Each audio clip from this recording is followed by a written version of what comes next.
Did you know there's an island in Japan where rabbits reign supreme? Yes, you heard that right. Welcome to Okinoshima, also known as Rabbit Island. This small island, located in the inland sea of Japan, is home to hundreds of wild rabbits, making it a unique and adorable destination that has captured the hearts of visitors from around the world. The island wasn't always a haven for these fluffy creatures. During World War II, Okinoshima played a very different role.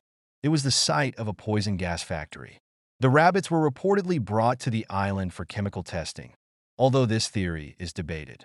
After the war, the factory was shut down and the island was abandoned. But the rabbits remained and thrived.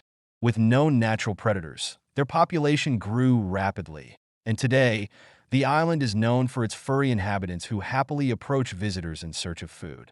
Visitors can take a short ferry ride to Rabbit Island and spend the day feeding and playing with these friendly animals. The island also has a poison gas museum that offers a sobering glimpse into its dark past, contrasting with the cheerful atmosphere created by the rabbits. Okinoshima is a perfect example of how nature can reclaim a space and turn it into something unexpected and delightful.